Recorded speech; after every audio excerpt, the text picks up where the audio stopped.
Le théâtre sénégalais vit ses grands jours actuellement. Et je pourrais dire que la vie des séries sénégalaises connaît un grand essor. Et ceci est le concours de plusieurs facteurs. Évidemment, à la production, les sponsors, les acteurs et même l'audience qui les suit. D'aucuns disaient que l'art ne nourrit pas son homme, ou l'artiste ne vit pas de son art. Qu'en est-il? Est-ce vrai? En tout cas, c'est ce que nous allons voir sur cette émission Kër Ndanane avec un illustre invité qui est connu de toute la nation sénégalaise à travers ses séries. Donc, gis nañ ni Sénégal actuellement théâtre bi mi ngi fi dox bu baax a baax tarkalla macha allah gis nañ ni série yi un peu partout série yi ñu ngi génn xale yaa ngi ciy gis seen bopp léegi ka waral yépp nag dafa fekk am na ñu nekk ci ginnaaw producteur bi équipe technique yi acteurs yi koy joué ak ñi koy seetaan léeg-léeg nag ñu ni artiste bi kat wax dëgg yàlla yëgul boppam ca la muy def wala acteur bi kat vraiment ci la muy dund du ko fay ba tax na tey ci suñu émission ñu am ndaanaan bu mag bu ñu fiy dalal mu war ñu wax yëpp yi nan la tëddee ak nan la demee ci kaw loolu lay introduire sama invité bismillah waxal yow yaay kan. waaw di leen remercier di wax waa Sénégal finalité bi di wax waa àdduna ne leen maa ngi leen di béggee yéen ñëpp kenn ku ci nekk si toog sa sant man la Assane Lo alias Tandian série Idole waaw Assane maa ngi lay jaajëfal di am mbégte ak contentement di la invité suñu premier numéro Assane kenn dootul naatable macha allah li nga def ci théâtre sénégalais ba tax na sama première question dafay nekk actuellement théâtre Sénégal fan la toll. waaw théâtre Sénégal suñ ko doon natt tey si côté kilométrique sori na mais suñ koy natt ci côté ressources humaines aussi sori na ñu natt ko nag ci côté ndax mi ngi produire li nit ñi bëgg ou pas sori na le hic nag c'est quoi mooy est-ce que nit ñi gis nañ ci seen bopp ou pas. donc comme ni ngeen ko gisee Assane dellu si waat na ci sama introduction ndax acteurs yi nga xamante ne ñoo ci dox su ma nee acteur nekkatul juste le comédien mais maanaam ñi ciy yëngatu yëpp ndax ñi ngi ciy gis seen bopp loolu mooy tax mu dugg ci sama deuxième question di la laaj Assane fi nga jógee léegi fi nga daanelee est-ce que nekkul loolu moo tax gisatuñ la comme nan la daan gisee ci série yu mag yi qu'est-ce qui se passe. waaw non ci la bokk parce que xam nga aussi moi c'est ce que je dis tout le temps nit ki da ngay wax dëgg dafa am solo. absolument gis nga jamono juñ toll nii kenn naxul kenn koo yaakaar ne nax nga ko sa bopp nga nax parce que olof day wax naan ku jaaxaan di saw. yaay jëkk tooy. sa bopp rek ngay tooy. waaw waaye kenn du tooy. soo gisee benn instant ma xaw a raar ci côté télé bi. côté théâtre bi quand même. waaw am nay raison yu bari mais li ko ëpp mooy ñàkk gis sa bopp bi bari na ci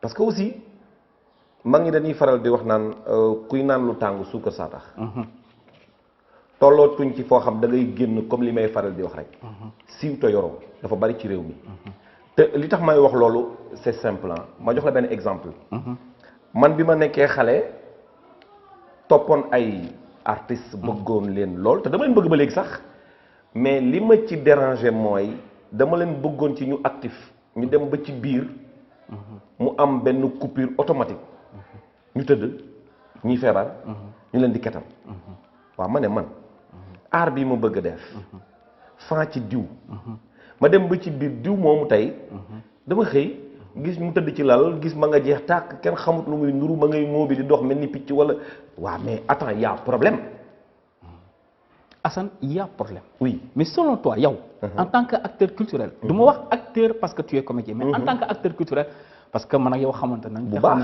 lu bëri na yooyu dox lu jëm ci wàllum culture. En tant qu'acteur culturel lan mooy problème boobu hic boobu lan la. mais problème boobu c'est simple dama koy wax fii ñëpp dégg ko. parce que aussi sànq maa ngi commencé doon wax benn affaire que ne il faut ñuy waxante dëgg. Sénégal dañu war a bàyyi maslaa geeg bayloo bi. La télé c'est bien. C'est la couleur. lu nee ngi ci. télé dina la may lu ne mais dina la xañ lu bari. nit ñi dañ def très attention ci télévision. maanaam dañ def très attention ci série yi. série yi ça paye pas. ah bon ah non ça paye pas da ngay xool tey gis nga équipe technique boobu ngay gis tey. muy producteur bi. avec la production. les acteurs. ba ci kiy taxaw sax di jaay ci mbedd mi ñuy jënd ci moom ay produits kooku moo ñuy gën a bénéficier wu que acteurs yi que la production kenn rek laa xam ni mooy bénéficier wu au Sénégal le producteur. mais pourtant Assane man ak yow dañu bokk game bi. mais pourtant producteurs yi dañuy jooy des fois. dañuy sóob. Ah bon? Producteurs yi jooy sur 10 producteurs. 8 et demi yëpp dañuy sóob dañuy nax nit ñi. bu ñu naxantee. man je peux pas comprendre. nga jël benn 10 millions wala 5 millions tu fais la production. nga def benn saison 2 3 4 dem ba ci biir ne non pertinent te yaa ngi continuer di produire oh dañ bàyyi caaxaan yooyu quand même écoute am na yoo xam ne c'est insensé. ok c'est insensé à la mesure où c'est insensé mooy man je peux pas comprendre nga ne Europe neexul. te saa yooyu ñëwee vacances ne yii sama heure jot na damay daw. damay delluwaat. ceebu jën neexul te saa yu ñu la fekkee nga lekk ba géex. waaw non dañuy nax nit ñi. amul. production boo gis producteur amu ci xaalis. mooy démarré naa pour dem 30 épisodes 23 épisodes laa yam gars yi amatuma xaalis càng naa arrêté naa kooku on peut comprendre ni ki yoru. mais munoo produire première saison deuxième saison troisième saison. sponsor yi du dugg ngay xëy naan damay perte te perte bi yëpp yaa ngi produit. Assane kon su ma comprendre kon yow dan la nax. non naxuñu ma. parce que nax mooy man nax la ci lii nga dem ba trouver ko sa bopp non naxuñu ma. c'est-à-dire que quand tu as envie de faire quelque chose. envie moo lay jiital. gis nga envie ku mu jiital. doo gis lu bari. parce que moi j'avais envie de sortir quelque chose buy nelaw ci man. ba sénégalais yi di ko gis. heureusement yàlla dimbali ma sénégalais yi ak seeni mbaax. ñu adopté ma bëgg ma rek te yàlla tax nag. dëgg fa neex yàlla.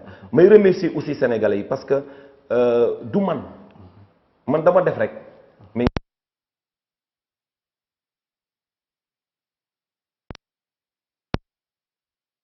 Assane est un passionné gëm li muy def fonk li muy def maîtriser aaram xam ko ba tax na des fois artiste bi di jël di yanu lu nga xam te ne attanu ko boo leen déggee wax xam gis ni c'est un cri du cœur am na lu ko metti fu muy waxee mais Assane malgré li nit ñi di vivre acteurs yi di ko vivre teewul tey jii c'est le grand rush gis nañ ne fu nekk la xale yi jigéen ñi di jógee fu nekk la ñuy jógee casting boo woowee tu as peut-être 500 personnes qui viennent pour jox loolu pourquoi qu'est-ce qui fait ça qu'est-ce qui fait que en fait surtout les jeunes filles léegi ñu jël théâtre sénégalais rek ne moom mel que ni seen yëf la bëgg ko lan moo nekk ci biir c'est quoi le secret. non non loolu y a pas de secret en fait c'est-à-dire que dafa am lu xew la dafa xew dara nag bu xewee day am mouvance.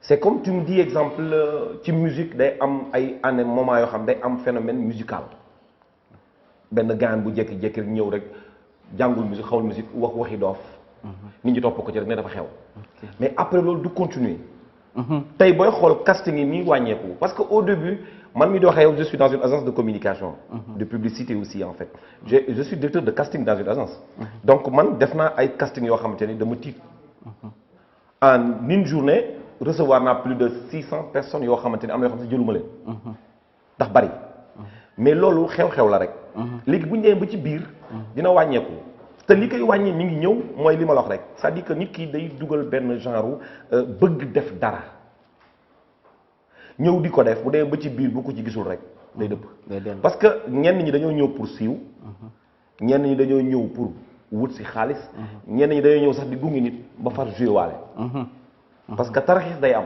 waaw mais tey booy xool li may wax rek ñu bare ngi ñëw di bëgg jouer série pour am tour te mesurer wuñu conséquences yi y a un problème Assane là je t'arrête jouer théâtre dafa am problème bu rëy ah bon lan mooy problème mooy da ngay jouer siiw to yoro sénégalais yi nga xamante ni tey ñoo lay gis ci télé bi ne la ndeysaan man waa ji dafa ma neex suba nga doon ko simple bokk ak moom rapide bu demee këram ne yow nu mu baa dool la yow di kii dañoo bokk rapide yow ki yoru et pourtant moom moo la poussé pour nga am benn level parce que bu la gisee ci 4-4 day kontaan mu doon mit ci moom nga simple ñëw nekk ak moom di yëy ak moom gerte caaf mu xeeb la ci donc yow boo muusulee wala amoon peut-être assise rek tu te dis que non damay gondi te doo dem parce que yoro y a beaucoup de gens yoo xam booy xool 90% ñiy jouer série yépp seetlu li ma lay wax bu baax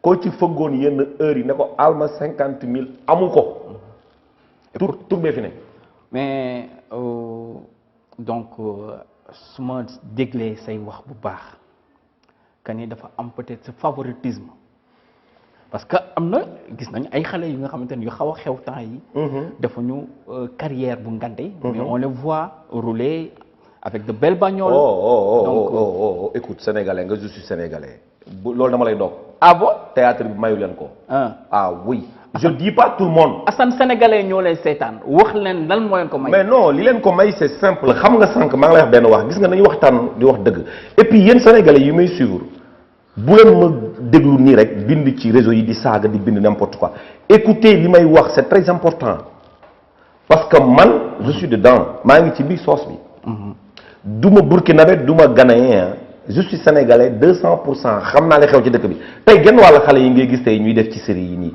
def benn séquence ñaari séquence ñetti séquence xëy suba takki verre yi toll nii di jaay star yi ànd ak ay garde corps yor oto oh série mayu la ko man mi exemple ci série yi may joué je suis cadre dans ça te sama salaire mayu ma pendant 1 an sax ma roulé pour oto sàkkatuma xale yi jigéen yi nga xam ne figurante la ñuy def rek wala benn truc. Assane tojol yax bi sénégalais ñoo lay seetaan. mais non maa ngi koy wax toj yax bi lenn la. non c'est une question très sensible li ngay wax ni mais non attends sensibiliser bi tam du moins il faut ma def ko pour nit ñi comprendre le pourquoi. lan moo leen may xaalis boobu. ñi leen di seetaan di gis seeni moroom yor 4x4 yor benn iPhone 12. ba tax ñu bëgg ci dugg ñoom ñëpp. moytu leen du série moo leen ko may je dis pas tout le monde sur 10 filles yi joué série 9 yi ko yor yëpp série mayu leen ko genn wàll gi leen ko may mooy bu nu paree dañuy liggéey seen i dox dañuy dox seen i dox comme ce qui se passe au Sénégal léegi xale yu jigéen yi dañ naan la non damay liggéey ci benn resto comme serveur yor salaire u cadre d'accord c'est des non-dits kenn du ko wax. d'accord Assane dafa tax ba dama ni dafay ñëw ci sama beneen question. li nga wax nii kon donc boo xoolee ñi nga xamante ne dañu am passion bi am bëgg-bëgg bi par exemple comme yow ni ngay jouer mu am xale bu nga xamante ni am na juste 10 ans il s'identifie à toi di la toppandoo say wax di xool ni ma bëgg nekk yow. parce que man jaar naa ci yow jaar nga ci. nekk nañu ay xale def ko suñu ay passion di bëgg. nit ñaa ngi ñaan di nekk ay docteur ñun ñuy ñaan yàlla nekk ay comédien ku si nekk ak sa bëgg-bëgg. donc est-ce que yomb na kon. mais non c'est pas facile. c'est pas facile. qu'est-ce qui fait cette difficulté. bon man bi ma nekkee booy di topp tey ku mel ni grand Tafa Diop te joué Lapis Lapaax. ñu bari xam man xam naa Lapis Lapaax. donc man avec Ibulaay. Ibulaay ndeysaan ñooñu mais ñooñu man bi ma leen doon seetaan. amoon envie de jouer. grand nga baal ma ñu ngi koy saluer au passage Père Tafa Diop. nekk un de mes parrains donc nekk nit ku baax ku ñuy conseiller tout le temps ki nga xamante ne chaque jour da lay jàppale di la jox ay conseils jaar fu metti aussi tamit ci théâtre. man mooy sama idole ah. voilà bërki démb rek maa moom téléphone. mais mën nga ko. ah non moom xam na moom xam na bu baax ndax moom su ma joué tey moom la. ndeysaan man dama ko bëgg. ba pare mu doon ko dëggu. te koo xamante ni aussi en fait li may wax nii.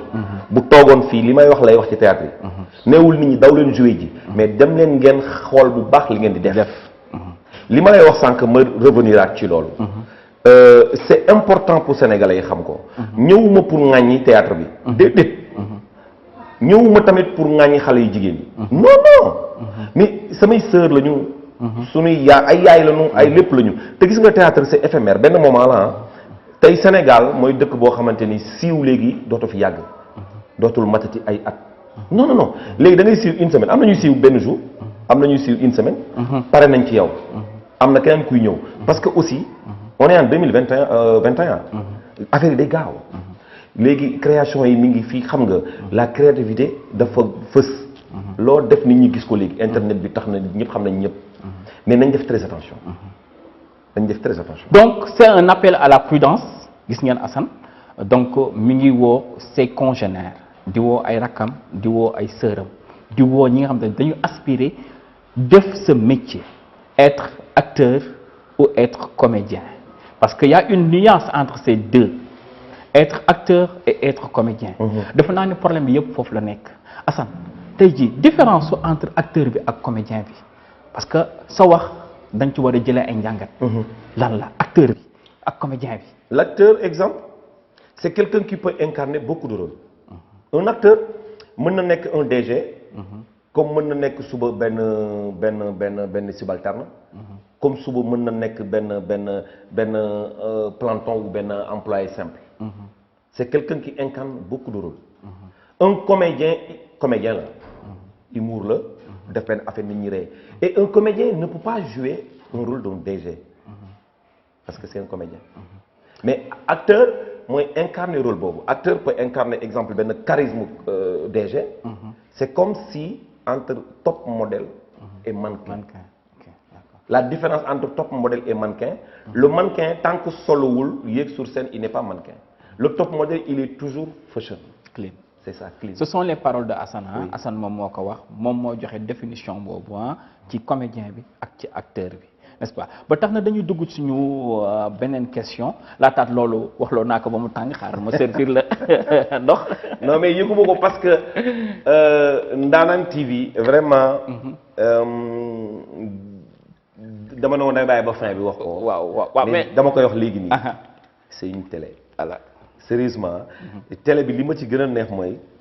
dafa am benn slogan bu mu àndal quoi c'est la télé de l'élégance quoi. waaw te yow ku la xam-xam ci loolu dinaa ci ñëw bu ci kanamee tuuti. Inch'Allah voilà dinaa ci ñëw tuuti voilà donc Assane sama beneen question bi moom mooy série yi nga jot a joué gis nañ la ci Idole gis la ci Mbetteel.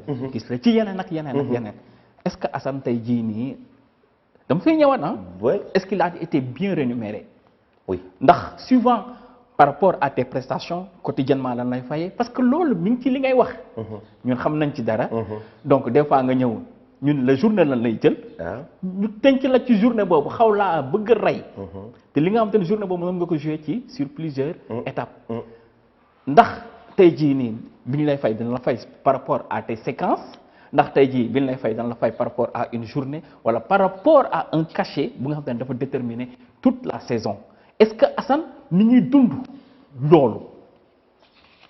booy yow da nga dangereux quoi parce que yow booy yow da nga xam li ci biir ba pare topp ma ci mais nag kontaan naa ci question c'est très important. waaw xam nga du pour man. non xam naa man je suis très bien placé. mais Sénégalais yi nga xam te ne sànq ba léegi yaa ngi wax appel. boo xoolee appel à la détresse la yaa ngi woo di ñaax. donc ils ont besoin de connaître bala ñuy dugg ci métier boobu. waaw dafa am tranche en fait xam nga tu sais man je suis salarié. ci série yi man ku bind série su ma woowee salaire nga may jox.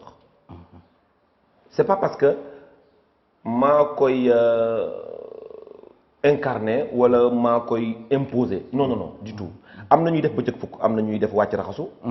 am na ñoo xamante ni semaine ba semaine. am na ñoo xamante ni ñoom dañ naan leen bon tourner après ñu xool entre guillemets quoi lu ñu lay jox. am na ñu nangu loolu. am nañu ay acteurs yu mag yoo xamante ni nit ñaa ngi leen di topp ñu am tour ci cinéma amuñu salaire. sama classe gi. non yow dañ lay fay yow. gars yi amuñu salaire xam nga lu ñu am.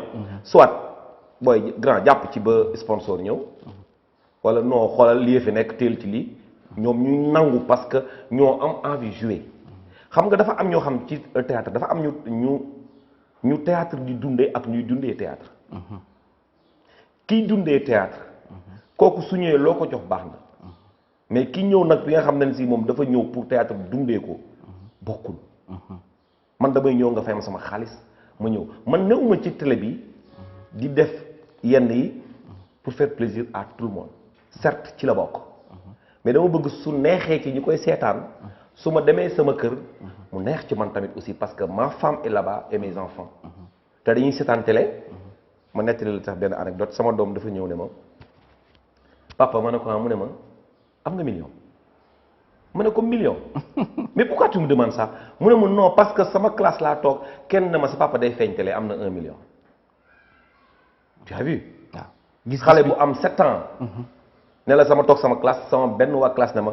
sa papa gis naa ko à la télé yow sa papa am na million donc ça veut dire que kuy feeñ télé war nga am xaalis xam xaalis du Sénégal nag Sénégal ñiy feeñ télé gën a sonn ñëpp ça je te dis parce que feeñ télé li ci garaaw mooy ci acteurs yi wallahi azim du mais la faute à qui la faute à qui mais la faute à nous producteur bi yoonam nekku ci de moom c'est quelqu'un qui cherche de l'argent et l'État dans tout ça mais non l'État lu ci yoonam État dafa former ay structure indi culture teg Sénégal gis nga ministère de la culture man mi doxee xaw ma ministre de la culture ah Assane man nanguma de nangul na xam nga la moo tax man lu tax la moo tax du ma nangu foofu lu tax parce que man aussi bokk naa ci acteur culturel am nañu chance su génn waaw représenté ji Sénégal waaw avec des compagnies si génn naa gis que ni yeneen pays waxuma ko parce que amertume la déedéet parce que dama gis par exemple lu mel na Mali def naa 4 séjours Mali def 4 séjours Burkina def Bénin mais dama gis que ni foofu noonu nii def naa plusieurs pays donc mais damaa gis que ni en fait foofu gouvernement mooy jàppale acteurs yi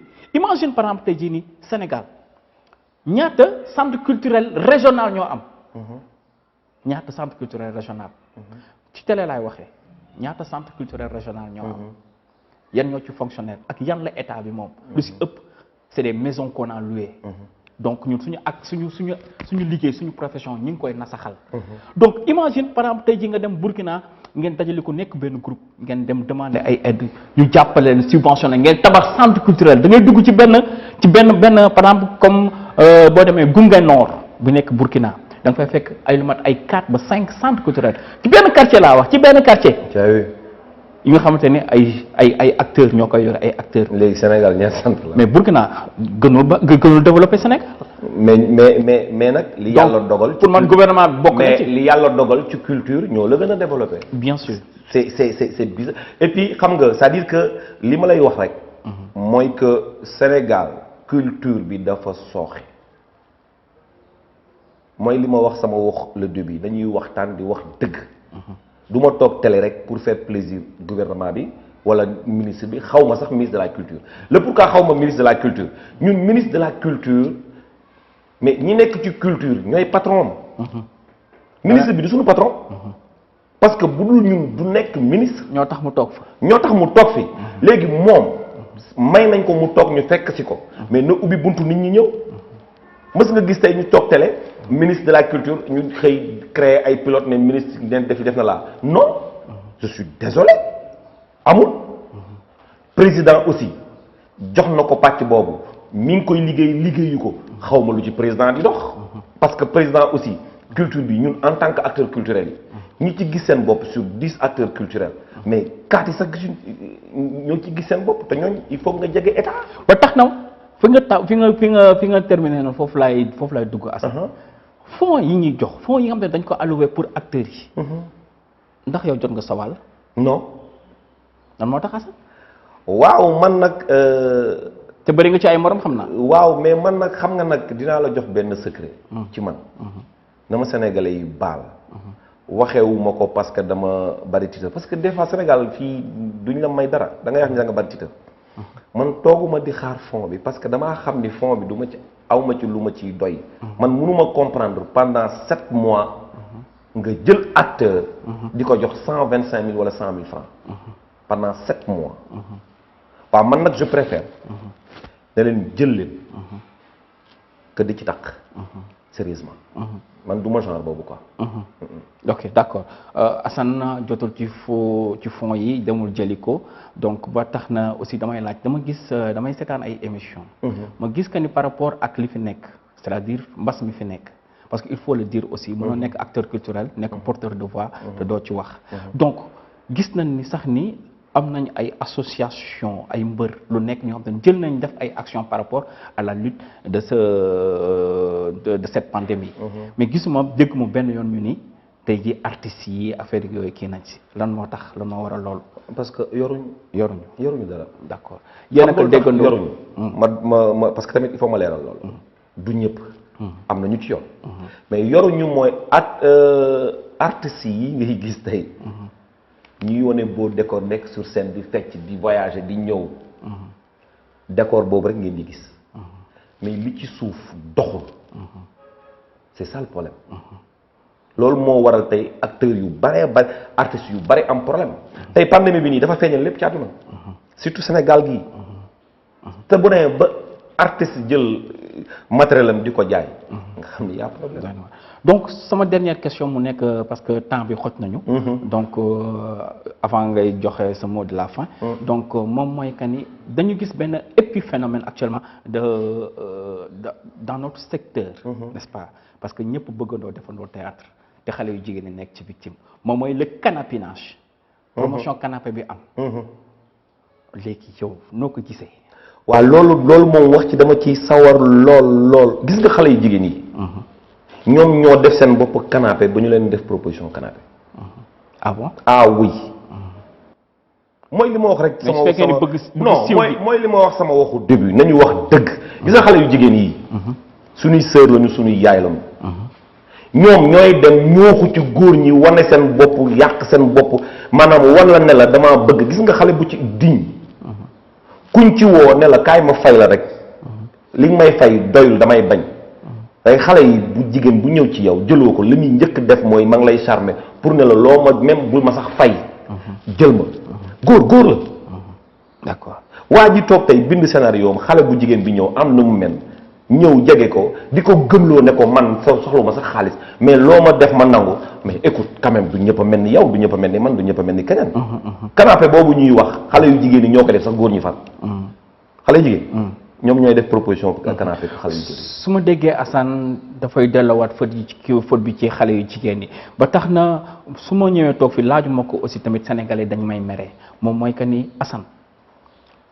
bu la neexee nga répondre bu la neexee nga bañ ci répondre mais duñ ma ko baal moom mooy sa diggante yow ak Idole ak pourquoi ñëwatoo Mbettel. non loolu moom xamoon naa di ma ko laaj ndeysaan mënul ñàkk nag actualité la quand même. parce que loolu moo tax j'ai fait des sorties quand même. mais sénégalais yi nañu xam ni man sama genn wàll maa ko moom li ci des nit ñee ko moom. te tamit aussi bari naa cëfër trop mais dama am kilifa. dëgg yàlla génn naa nag parce que tamit dañ ma tooñ. ma wax li ma miti. mais bi ma toogee ba ay kilifa woo ma. ne ma buñ la ci déggati. waaw foofu moom ba dëgg yàlla dama leen koy nangul ba pare parce que nag man damay jëfe ndigal. avec Mbettel avec Idole waaw. du ma avec Mbettel vraiment waaw Mbettel dama tourné waat. ñu am ay séquences yu bari yoo xamante ni aussi tamit waroon naa ko tourné. ma dem ba ci biir. bon tamit aussi tamit li ma kalsoo ma di wax souvent benn taat mënta war ñaari mbaam. dëgg yàlla. te foofu nag aussi ils étaient prêts pour ma continuer ak ñoom. mais man it aussi maa nekkoon ci laal fii dugg fii parce que dañ ma soxla woon may daw di ñoom bu ma soxlaa 10 heures am ku ma soxla woon ma joxoon sama avis. te man aussi bëgguma di. c'est un choix la. waaw c'était un choix. voilà yéen a ko gisandoo donc c'était suñu invité Assane Lo donc di ko remercier ci suñu plateau Kër Ndanane TV donc par rapport à sa disponibilité donc nekk un acteur culturel au-delà d'être artiste comédien donc répondre par rapport à nos questions ñu koy remercier Assane ce mot de la fin. waaw sama mot de la fin moom li may wax mooy kontaan ci yéen balaa dara xew kontaan aussi ci Ndiack parce que c'est un frère. te doomu réew mi la. li may faral di wax rek du ñu ay Gabonais du ñu ay Camerounais du ñu ay non du ñu ay Français du ñu ay Belge. doomi réew mi Sénégalais la mu ñëw indi matériel am. mënoon ko yamale ci moom. wala mu tabaxee ko ay kër wala mu tabaxee ko ay kër. ba pare indi ko ci Rufisque gi nga xamante ni kii ville culturelle du moins. foo koy quand tu parles de Rufisque rek. automatiquement rek dafa am fu mu la yóbbu. Sénégal nag boo mu daj. Rufisque dafa am histoire am spéciale. l'histoire des 4 communes. sérieusement mu ñëw indi ko fi donc dama koy remercier di ko ñaanal ne ko télé bi yàlla na ful. yéen aussi j'ai vu ku mel ni yow moom waxuma say wax. yow sama grand. caméraman yi ay. waaw nous avons gis naa ci xale yu jigéen yi tamit jekk nañu rafet nañu. daal macha allah ah. man la ñu gis rek mais ñi nekk ci gannaaw gars yi baax nañu trop yaru nañu aussi. voilà et que vraiment dalal nañ ma c'est-à-dire que gis naa professionnalisme quand même. alhamdulilah pour un début parce que télé ubbi na. gars yi bu ñu nekk pro dañuy xaw a durer. mais ce que je vois ici vraiment macha allah. loolu c'était pour wax la ne la Ndanane TV. c'est la télé de l'élégance. kon képp koo xamante ni si xam nga yëg nga ne yow am nga élégance ci sa yaram. amul feneen fu dul Ndanane TV. donc on peut pas faire du jeune avec du vieux ni ko suñu invité waxee Ndanane TV c'est la télé de l'élégance. sur ce premier numéro on avait Assane Lo suñu invité ñu dalal ko fi di kontaan ci yéen di leen jox rendez-vous pour un prochain numéro et cette fois-ci un numéro de ouf du yomb fii lay xewee saa su nekk sur